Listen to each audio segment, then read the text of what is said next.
Hello, and welcome everyone to the Clarity versus Complexity discussion. I'm Sandra Gonza, Project Manager at the Global Fashion Agenda, and I'll be moderating this session. Over the past 18 months, the world has grappled with the vicissitudes of the pandemic, making it imminently clear that there is an urgency for systemic change in order to build inclusive and more climate-resistant futures. We have witnessed the pandemic and the climate crisis truncate the timelines for sustainability-driven digital solutions. The fashion industry will have to adapt and evolve quickly in order to deal with increasing global uncertainties. Today, I'm joined by three incredible experts, Debbie Shakespeare, Halida Algoz, and Kara Smith, who will be discussing the complexities within the fashion industry and how transparency and digital solutions can help create clarity. Debbie is the Senior Director of Sustainability, Compliance, and Core Product Line at Avery Dennison. Halida is the Executive Vice President, Chief Product and Sustainability Officer at Ralph Lauren Corporation. And Kara is a Gabelli Fellow, founder of the Responsible Business Coalition, and chairs the Fashion Makes Change Industry Initiative. To start, I'd like to go around and get a baseline of what we mean when we're talking about clarity versus complexity. What does clarity look like in the fashion value chain? I'd like to start off with Debbie. Maybe you can kick us off. Yeah, well, firstly, it's great to be here with the three of you. And I want to answer that question in a combined lens. Firstly, of Avery Dennison being a provider of digital solutions that enable transparency. And secondly, as a manufacturing partner that sits in the apparel supply chain, sitting between factories and brands. I think I'd start is that we all, everybody on these calls today, know the challenges that exist within the apparel supply chain. It's complex. There's a maze that sits behind the front stores of number of employees, natural resources, and that complete supply chain. And layer that with all of the seasonal quirks that go on in consumer choices. And when we think about what creating clarity means to the industry, it's about creating that clear understanding of what's needed to work towards a common goal, then creating that frame so all ecosystem players can know their role. I think this is where the complexity comes in, as there are so many different problems and solutions that we're trying to solve, and there are so many priorities. And I think we all realistically know there are some missing tools and missing processes that exist today to provide that transparency and provide the ability to delve deep into the supply chain. One of the things that we've done recently, as that we are so involved in digital solutions, we did a study with GWI. It's going to be published this week if I give it a quick plug, but it really highlighted that integrating technology does add value for consumers and really underpins the score for or the need for transparency. And we interviewed a lot of fashion buyers. It was 5,000 in total, and the lowest score was actually within the US, and that still rated that 43% do want information about the journey the clothes have been on before they bought the product. So I'd say there's expectation from a customer point of view and an industry point of view, and we need to kind of anticipate the momentum's going to build. So we've got to find this way to solve the clarity and transparency that's there. Thank you. And Halida, maybe from a brand's perspective, how do you define this? Thank you, Sandra. As you've said, we've seen significant transformation and disruption in the industry, and all of our stakeholders are expecting our business goals to be closely aligned with sustainability goals. We aim to be more transparent, to hold ourselves accountable, as both momentum and concern continues to grow in the world in terms of larger environmental and social concerns around climate, inclusion, equity, and diversity. However, to create that clarity and transparency in the industry, we must first decode our very complex value chains all the way from farms to consumers and share our learnings with each other. At Ralph Lauren, we continue to evolve and identify ways to address these complexities in our business, increase our transparency, ensuring we are effectively communicating with all our stakeholders, including our consumers, and ultimately contributing to a more equitable and sustainable world. And this increased clarity, specifically with the help of use of technology, will ease the process and streamline the actions and collaboration opportunities. We believe it will unlock dynamic capabilities to address challenges, create an accountable and innovation-driven culture. It will help build on our reputation and value and help us manage our risks, as well as creating a competitive advantage for building values-based relationship with our stakeholders. And through ongoing innovation and deep collaborations, such as the work we're doing with at Ralph Lauren with both Debbie and Cara, we will continue to work across our value chain to reduce our impact and be more transparent and clear, both towards our consumer experiences, but also from farm to consumer supply chain part of the value chain clarity. Thank you. And Cara, so you work with different actors, indeed brands, CEOs, but how do you see the clarity complexity discussion? Yeah, thank you so much, and lovely to be here with all of you. And what I would say is I think post the pandemic, we're seeing quite an interesting, I would call that a collision of priorities. So we have investors, consumers, businesses, employees, everybody really recognizing the priority and need and importance of environmental, social, and governance factors, or ESG. They're all asking for clarity, maybe in slightly different ways, but everybody wants data because it drives better decisions and drives value. I think quite interesting is to think about it a little bit through the consumer lens. We're all talking about scale quite a bit. And I think the next big frontier will be unleashing the citizens or consumers of the world on our common goals. And if we put kind of the consumer at the center of the conversation now and think, what is it that they want with on-product information? What is the clarity that we could bring to the products that we're bringing to market? I think the more we think through this consumer lens, the more that fashion can actually drive a shift towards responsible business. You know, if we're committing to providing this on-product sustainability information, we allow customers to shop their values. And that kind of creates a ripple effect of probably positive decision-making towards the visibility in supply chain, towards that transparency that will allow us to bring scale to the sustainability initiatives that are already underway. You know, there's terrific collaboration happening across the industry.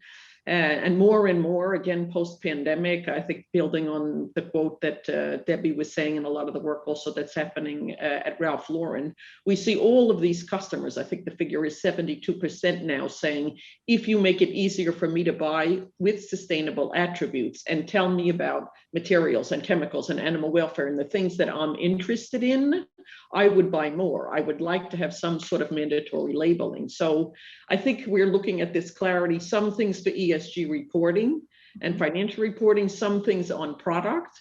But I think the future of clarity probably will come from connecting data and the consumer experience, because that data will create kind of a win-win-win across all of the stakeholder groups. Thank you. Thank you. And indeed, when we're talking about the consumer, we are really seeing this growing interest and increasing ask for transparency of the products that they purchase. So maybe Halida, I'd like to really ask you, how is Ralph creating clarity and communicating with his customers about it? As we talked about, the supply chains are getting more and more complex. And as we stated during the initial statements, we can only communicate in a clear and transparent way when we first address and decode the complexities within our business. Then work with our peers and industry platforms to figure out how to deliver that very technical and detailed information to the consumers in a way that's both engaging, understandable, and also impactful. Because so far the available information, and for all of us, our disclosures in the area of ESG have been quite technical for the consumers to clearly identify the impact of their decisions and make more informed decisions. At Ralph Lauren, we continue to address these complexities within our business while increasing transparency and traceability in three ways. First, we are mapping out our complexities, our whole value chain for all of our product categories and brands.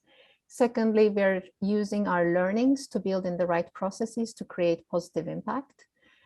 We are working within our company on our internal data integrity, as well as implementing data tracing in our value chains through our digital product IDs.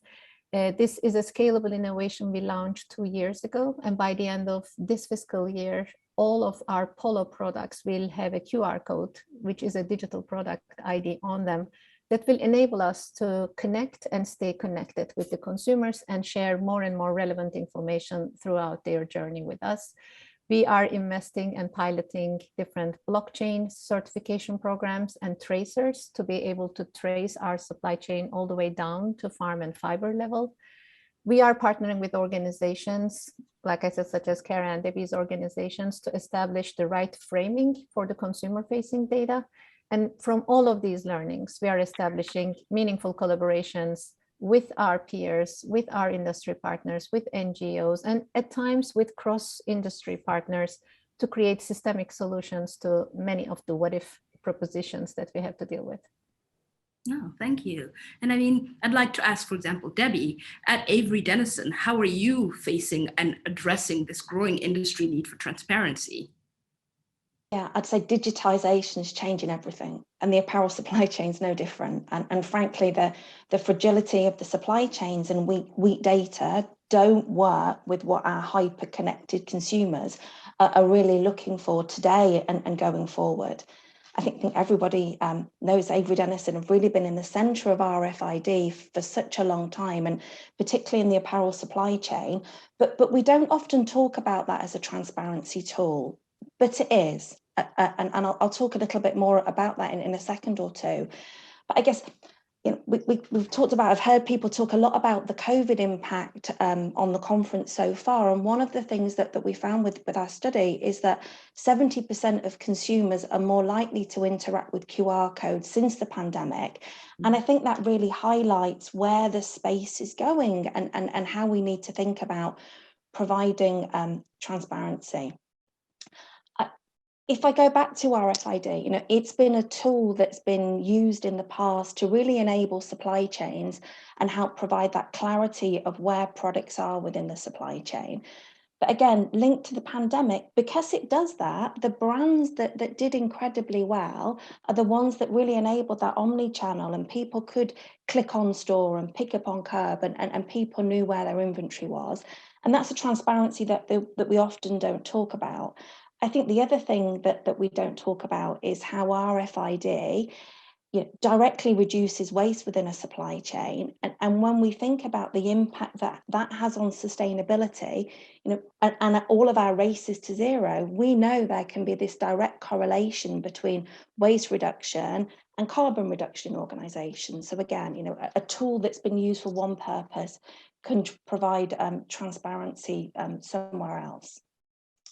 When it comes to the digital technologies, which we've been talking about so far, it's like at Avery Dennison, we really envisage this future where every garment's connected. And what I mean by that is that manufacturers and consumers can really understand every garment's makeup from source to wardrobe, alongside the product care information, the provenance, instruction for end of life. And the phrase we've sort of used for a long time is that every physical product will have a digital twin, and every garment will be connected. And this is a scalable kind of vision across so many retail businesses, and really a key to sort of true regeneration within the industry, changing how we manufacture products and how we deal with consumer waste, and really see it very close. It's not very far away. And we'd say the technology's there from a solution point of view. And one of the things that we don't often think about is the label is that only trigger point that stays on the garment all the way through its life. So if we have the ability, and we do have the ability to make that digital, we really are able to envisage these circular and transparent supply chains. Oh, thank you. And I mean, I have another question maybe for Halida. And we have the tools, the digitalization is happening, but could you give me an example, for example, where you've actually managed to tackle some of the complexities within your supply chain and achieved a certain level of increased clarity for Ralph Lauren? Like I said, we started with mapping our value chains and supply chains, and some value chains are easier to decode than others. On certain fibers, the more we shift to more sustainably resourced fibers through certification programs, we have full visibility of the supply chain and value chain that brings that product to life, again, from fiber to processing to the artisans who create those beautiful products all the way to the consumers. And we have now started sharing those information in our product pages, in our .com, with our QR code. Like I said, we will continue to add more and more clarity of information. This was the first year, or last year was the first year, where we started sharing our factor base. And now we will try to increase the level of specificity in our disclosures and product level information towards our consumers. The most complex supply chains in our industry is the cotton industry. And we are working with various global partners to decode from the farm to the spinner, to the mill, to the fabric, to the product chain, and how do we really lift that data up to a blockchain, and not only for the granular lot numbers or bale numbers to be traced, but also uploading the data of ESG at those blockchain transaction points along the line. So a lot of exciting projects are in the pipeline, a lot of exciting pilots are in the pipeline. And in the meantime, till the technology or this blockchain will help us decode it, we are also using different fiber tracing technologies just to understand the origin of our materials. And we're very proud and happy how we are increasing our transparency, how we are increasing our visibility along our value chain, which again increases our accountability to be very intentional about the areas we want to create positive impact. Thank you. And Kara, so we've heard from the brand's perspective. You work with both brands and their customers, but there's another stakeholder, which is the investor community. So how do you see the role of transparency and digitalization affect the narrative of investors, especially as we are seeing this rise of ESG reporting? Yeah, super interesting.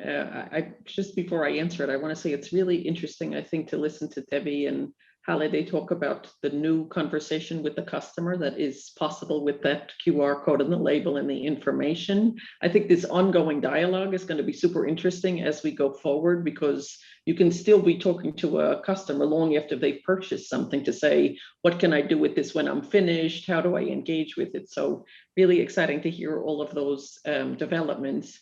And I think to answer the question on the role of the investors, probably what is noteworthy, I would say, is to watch the progression over the last years on the shift in language, the shift in demands. Meaning, I think, it used to be, if we take like a Larry Fink or BlackRock as an example, it was originally, we would like you to have more transparency on to there's certain information we would like to have, to now it's a request, then it's a demand. And even last year, they took punitive action, voting against over 50 different managements who didn't have climate plans in place, and put nearly 200 others on warning. So I think the acceleration of the demand for data-driven environmental, social, and governance from the investor community creates like a pressure, almost a domino effect. Also quite interesting, I would say, during the time of the pandemic was a little bit, would say maybe the alphabet soup of reporting frameworks from SASB to TCFD to GRI to CDP and so on have come together and created more of a collaborative approach. So driving towards this apples to apples comparison in financial reporting is coming down the tracks. Just like we were talking about with consumers, they'll also be able to have some apples to apples sustainability on product information. And I think the last thing worth a call out is probably the regulatory environment. So if we look at EU taxonomy and the sustainable finance disclosure regulations, everything to do with the European Green Deal. And American colleagues on the phone will know that and be receiving letters from the Securities and Exchange Commission also asking questions related to ESG. So between the investors, this alignment around frameworks, and even what we're seeing in the regulatory environment or the Build Back Better Green Deals and so on, I guess what we can say is ESG is here to stay, and that pressure from all of these external stakeholders will continue to drive us forward towards that clarity and transparency. Yeah, thank you so much. And I mean, we are talking about the availability of data, the whole digital trace, data accessibility, and increasing concerns over data integrity. So Debbie, how is this conversation and this shift really affecting Avery Dennison's decision-making processes and collaboration with its partners? Yeah, it's really interesting. I'd kind of say, kind of mirroring the ESG conversation, that the stronger an organization's infrastructure is, the stronger the story it can tell to consumers and also to the communities that really look at ESG. But I'd say one of the things that when we think about what we're trying to accomplish here, it's not just about the data. You know, we really see it as three pillars that make it successful. And it really is about the data, but layered with the trigger and layered with the application, with very similar to ESG, but that story that you really want to be able to tell and what that enables and what you're trying to get to. So again, we think about it as a total solution.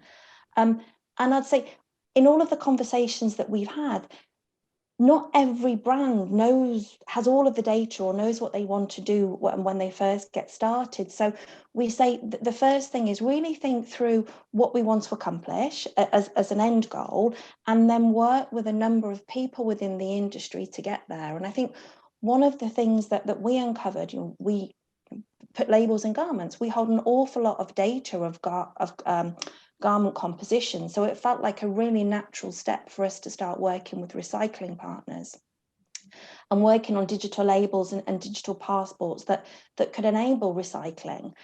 And as we've been working with it for brands, everybody's got the data in slightly different forms, and it's not perfect, but if you work together and you collaborate, you can get past some of these challenges. And I think that's one of the messages that we'd want to send is, yeah, absolutely, data is important, but it's wanting to get started and be able to make that journey that's the most important part. Thank you, Debbie. Unfortunately, we are coming towards the end of our time together, and we've talked about how the fashion industry has really started adopting these data-driven digital solutions, but what still needs to change? How can we accelerate this uptake and this transition? And this is a question to all of you. What do you think needs to change?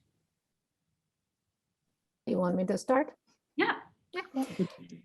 I believe, you know, there are a few elements in place here. First of all, the intentionality of your actions and where you want to create a positive impact.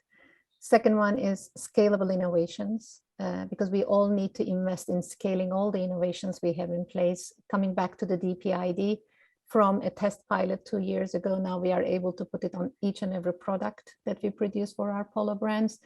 And like Debbie explained, it will stay with the consumer within the journey of their use of the product all the way to enable future circularity opportunities. And the third one is the deep collaboration that we have to build within our industry, but also across industries. We are learning that we have a lot to learn from the food industry, finance, investors. We are all coming together, all the players of the value chain is coming together to understand how can we challenge some of the what if propositions or the myths that goes along the lines of data, clarity, or ESG. We strongly believe in that proverb that says, if you want to go fast, go alone. If you want to go far, go together. Together, we can work not only to adopt those practices ourselves, but also convert data into information, which can enable the right level of decision-making by all players of the value chain. Thank you, Halida. And Debbie, maybe, what's your perspective on this?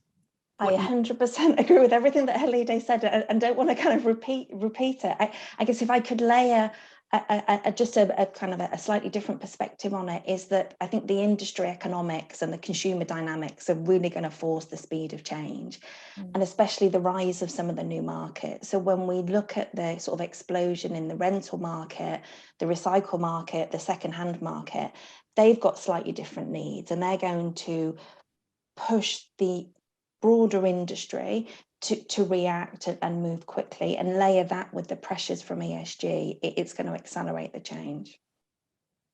Thank you. And Kara, so you have, again, multiple perspectives through your work, but what's your perspective on this? I would say, you know, as Ben said, partnerships will be the key thing. I think We don't need more announcements or commitments. We all know what we have to do. I think solutions are there. They will continue to evolve as data allows that, as innovation allows that. But the fragmentation, I think, is being reduced. And all of what has been said probably now needs to become real. So, we see when we're working in partnership, and we've been convening CEOs for 8 years. We have a group called the Fashion Conveners, which is the nonprofits that come together. When these groups align, concrete initiatives are born that facilitate the industry's shift. We can all anchor to various different initiatives. And I think that really will be the key. And probably we've all gone through quite a hard 2 years. We're coming up on a 2-year anniversary of the pandemic. And now to start to say, what feels hopeful, I think the drive towards scalable solutions of working together, of the collaboration, whether it be on things like scaling women's empowerment in the supply chain, with some of the work we're doing with Fashion Makes Change, or on product labeling that the industry's been aligning around for the last year and a half. After a long, hard couple of years, it feels very hopeful and heartening. I would say that fashion is aligning around these concrete partnerships, and there's a huge level of collaboration. Even seen throughout the conference today as well. Thank you. And if there would be one thing, so I feel like you've given multiple, what would you prioritize? For all of us? Oh, no, just a follow-up for you. Oh, just a follow-up. I would prioritize, I guess I can't say one thing. I think, the drive towards net zero has to be critical. Engaging and unleashing citizens is another. And I think being mindful and worried about our workforce across the value chain is another. So I guess I would put them out as the top 3 priorities. Thank you so much. And I guess, unless Debbie or Halida, would you have anyone to add to that one? Perfectly said. Perfect. Thank you so much. Well, today we did get a glimpse into how technology and digital solutions are not only enhancing the transparency journey, but really unleashing the next frontier of sustainability. It's really powering the future of responsible business while enabling consumers to make these value-based decisions. I really want to thank you again, Debbie, and Halida, and Clara, because I feel like you've really shared the different perspectives, and I think highlighted what's important, what needs to be prioritized, and we just need to go out there and get it done. So thank you so much. Thank you for having us. Thank you.